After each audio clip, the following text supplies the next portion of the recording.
All right, welcome back, everybody. Today I got something not particularly new, but it is new to me. This is the Xesray Studio Combatants. This is Thales, the brother to Cassos the Crusher, who I've previously reviewed. So this is a similar figure, but a little different layout. I wouldn't really call it a repaint because there is some reuse, but there's a lot of new parts in this too. So my Xesray collection continues to grow. I've added a lot more of the Romans, looking for more of the older gladiator combatants as we speak. And I'm excited to get this piece in. Let's crack it open and take a look. And here we have our first look at Thales out of the box. This is just how he comes laid out of the box. This kind of mace piece is permanently attached to him. He's got a similar belt and some armor pieces to Cassos, although I don't remember Cassos having kind of this soft goods, the fur pieces in here. But we'll look at them side by side in a moment. So it looks to be a very similar figure, a lot of reuse right in the general figure, different head sculpts and different accessories, and obviously different paint job here. This guy looks really cool. I was worried about his details getting washed out with all of the, basically black paint. I don't know how much it comes through on camera, but there's a lot of depth to the paint job itself. And maybe we'll see that a little closer here in a moment. As far as accessories go, we have a couple of sets of hands here. The first one here is these closed fisted hands. Really well done. He kind of has the standard gripping hands on him in the box. We also have this set of open gesturing hands. And for some 6-inch scale figures, I found out these are perfect size to be open choking hands. Some of the figures, it works really nice, and he's got the size that he can definitely hold the figure up and just choke him, which is a really cool use for these hands. And like his brother, we get these set of hooves for his feet. So these will replace right at the ankle joint, and they can replace kind of these more humanoid-looking feet for these feet here. These will give him a little bit of extra height, but in my experience are a little less stable than the kind of human-looking feet. And lastly, we have the one included weapon here, this large axe that he has. This is a pretty well-detailed weapon. I really like this a lot. It's a nice size, too, compared to the figure. All right, and here's a first look at Thales a little bit posed up. Both those are the gripping hands that come on him in the packaging, and I just added that axe to his right hand there. You can see some of that butterfly joint stuff in action there in the shoulders, where that right arm with the axe, you can really reach it all the way across his chest. I have been impressed with how posable these figures are for how big and bulky the sculpts are. So I think this is a cool look out of him here. And here we have him with one of those open gesturing hands and one of the closed fisted hands. And here's a look at him with both of those pauldrons removed and that kind of upper bicep armor / cuff piece that was on there. You can pull the hands off and those pauldrons just slip right off, although they do help to cover that kind of wrist joint, which you can see is a different finish. It's the same color plastic, it's just more of a shiny finish there on his wrist, and it stands out a little bit without those gauntlets. But for that one gauntlet that has the chain and the mace on there, you might not want it on there. Like, I might not want it on there because it is permanently attached, so not quite sure what I'll do with that, if I'll display him with it or without it, or maybe find a way to modify taking that mace off of there. And here we have the gauntlets and that bicep armor back on. I also swapped his more humanoid feet out for these hooven feet. And you can see it adds, to pull the camera back, it adds a good bit of height to him. Loses a little bit of stability depending on how you display him and where, and maybe you're better at posing than I am to get a little bit more stability out of him. I think he looks really, really good with these hooven feet on him. But on my Cassos in the back, if you could see, he has the humanoid feet just because of the stability factor on my shelf. And so for some size comparisons here, we have Cassos on the right, his brother. The only difference is he has the more humanoid feet, whereas Thales here in the middle has the hooven feet. So there's a good bit of height difference here between the two. And then on the left there, we have one of the Praetorian guards from Xesray. And I just love the look of these Roman figures in there with these more monstrosity type guys, I guess Colosseum beasts as they were. Let's swap in one of these Roman infantry guys here. He's a little squatted, more in a dynamic pose there, but you get an idea of the height difference or size difference. You can move him out of the way and get one of the standard Roman guys that's standing a little bit more upright here. Pretty good size there. Let's pop out this Praetorian, put in this guy here. It's a little custom one I made up. This is actually like a WWE or AEW wrestling figure I got on clearance at Walmart, and then I had some of the Xesray Combatants accessory kits for some of their gladiators, so I kind of made him up.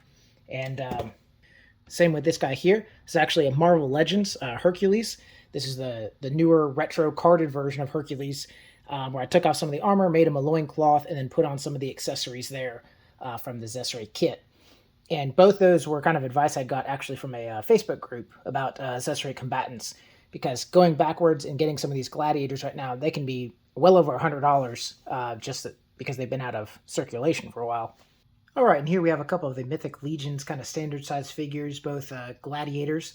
So depending on exactly how my display is set up, these guys kind of get intermixed with some of my Xesray figures and Savage Crucible, just, again, depending on how I'm displaying them. But I think they look good together scale-wise and just aesthetic-wise. These are some cool gladiator-type figures to throw in there with Thales. All right, and here we have a couple of Savage Crucible figures.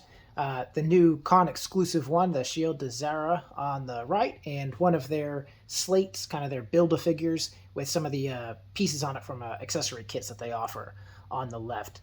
Again, aesthetically, scale-wise, I think these Savage Crucibles blend in awesome with these Xesray figures. All right, and to break out a couple other beasts here, we have a couple of Dinosaur Battlefield figures from Axie Toys on the right, the Carnotaurus Warrior, and on the left, King of the Carnivores, the T-Rex himself. He's one of the few figures I have that's will kind of give Thales here a run for his money as far as height and bulk goes. Height-wise, they're roughly the same. T-Rex with that headpiece beats him a little bit, but the T-Rex does win out in overall, kind of girth and his build. But there's no doubt that Thales is a very large and substantial figure. All right, I wanted to give my final thoughts on him, and while I do, I'm just going to kind of pose them around so you can kind of get an idea for the articulation. I don't want to spend a bunch of time talking about it when you can see it. So the good and the bad. I think the bad overall is that these guys are a little pricey, right? They're not the cheapest figure. I think that they retailed originally around $70, but they're kind of like, I don't know, guess pseudo import. So there's not like it's a largely stocked item here in the US. I mean, some major retailers like Big Bad Toy Store or something like that, you can get them from, but I think they're selling this right now. They have it in stock still. I think theirs is like at $100 or a little over. I think these were about $70, kind of when they were first out. That's about what I paid a little less than that for Cassos. I paid $65 for Cassos. So this guy paid, I think, right at $80 out the door or so at a local shop the other day. And I was pretty happy to get that, because I think that's a pretty good bargain for him, especially considering that you can't really just get him anymore, or that he's getting harder to find already, like some of the other Xesray Combatants figures. Another thing you could say on the I guess the con list would be kind of the lack of accessories. He does come with 3 full sets of hands, which is nice. But it's like these open hands, closed-fisted hand, and these hands. I mean, I guess it gives you everything that you need, but it'd be nice if there's a little bit extra in there. Yeah, also comes with 1 weapon. He does have the hooven feet, which is pretty cool. Pretty cool that you get that as well. But I wouldn't count that as some big accessory. Again, it's nice to get, but I wouldn't put a bunch of weight in that. And the last thing would probably be that this is permanently attached, the way they designed this. Although, let's see if we can focus close up. This is a little split ring there. So I think with just some little tweezers, I could pull that apart and kind of take this off of there. Because I probably want to display this without this on there, honestly.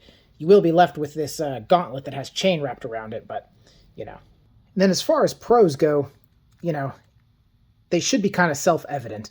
This guy's a beast. I mean, literally, figuratively, he dominates over any other characters you're going to have on the shelf, especially any other 1/12 scale figures.